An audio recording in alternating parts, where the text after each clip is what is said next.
폭식한 다음날 아침 체중 계획 올라가 보셨나요? 저도 처음엔 체중이 크게 증가한 걸 보고 깜짝 놀랐던 기억이 있습니다. 어제 먹은 게 전부 다 살로 간 거 아니야?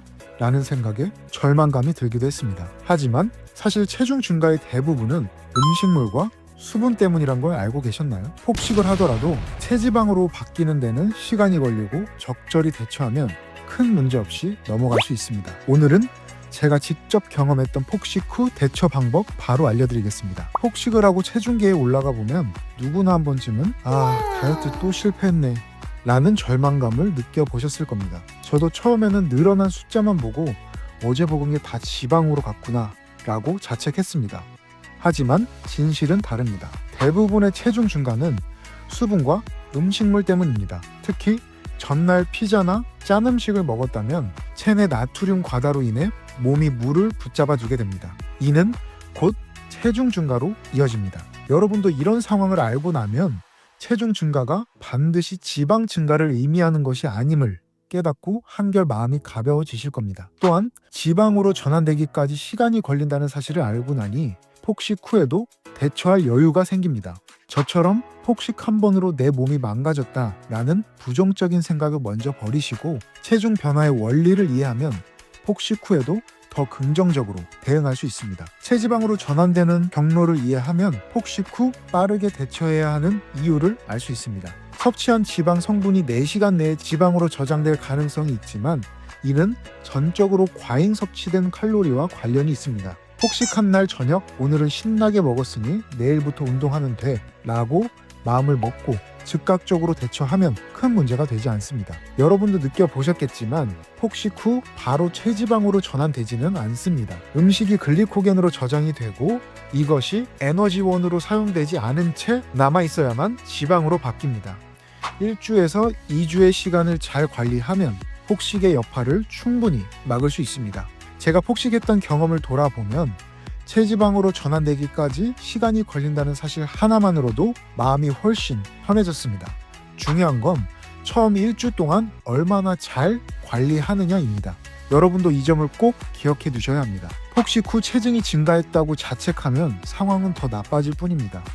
폭식 후에 자주 느끼는 죄책감은 다 망쳤으니 그냥 포기하자 라는 생각으로 이어질 수 있습니다. 하지만 굶거나 무리한 식단을 하는 건 오히려 몸에 독이 됩니다. 저도 한때 폭식 후 다음날 굶거나 극단적으로 칼로리를 줄였던 경험이 있습니다. 하지만 결과는 오히려 몸이 더 쉽게 살찌는 체질로 바뀌더라고요. 핵심 포인트는 폭식 후에는 굶거나 식사량을 극단적으로 줄이는 것이 아닌 규칙적인 식사를 그대로 유지하는 것이 정말 중요합니다. 특히 나트륨 섭취로 인해 부종이 생긴다면 바나나, 아보카도처럼 칼륨이 풍부한 음식을 추가하시는 것도 좋습니다. 이렇게 간단한 변화만으로도 체내 수분 저류를 줄이고 몸이 한결 가벼워지는 것을 느낄 수 있습니다. 운동은 폭식 후 대처의 가장 강력한 무기입니다.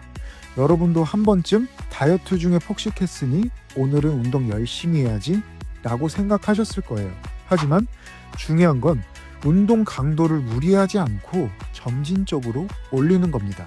폭식 후 바로 격렬한 운동을 하는 대신 가벼운 산책이나 스트레칭부터 시작하세요. 저도 폭식 후 다음날 빠르게 걷기를 시작했을 때 몸이 한결 가볍게 느껴지고 소화도 잘 되는 걸 경험했습니다.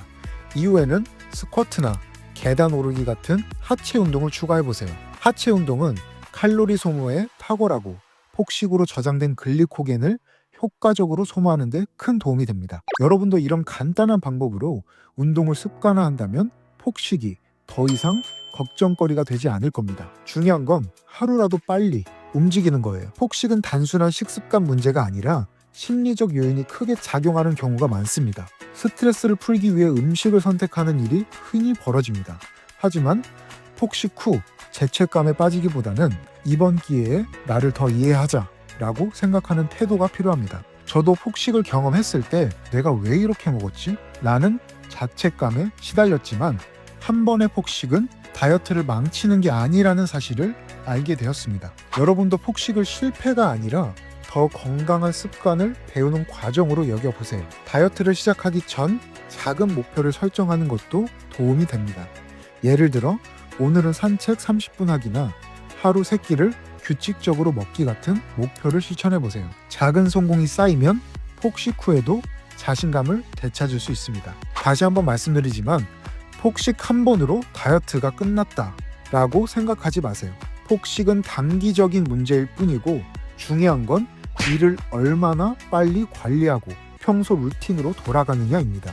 폭식을 새로운 시작점으로 삼고 더 나은 선택을 할 수 있는 기회로 활용하시면 좋습니다. 그리고 체중 변화는 그날의 식사와 수분 섭취에 크게 영향을 받습니다. 폭식 후 체중 증가를 체지방 증가로 착각하지 마시고 긍정적인 마음으로 대처하세요. 여러분이 폭식 후에도 체계적인 방법으로 관리할 수 있다면 다이어트의 성공은 결코 멀지 않을 겁니다. 저도 폭식 후 다음날 체중계 숫자를 보고 오늘은 원래 먹던 식단의 반만 먹어야지, 그리고 운동도 2배로 해야겠어 했던 경험이 있습니다. 처음엔 이게 다 살로 간 거 아니야?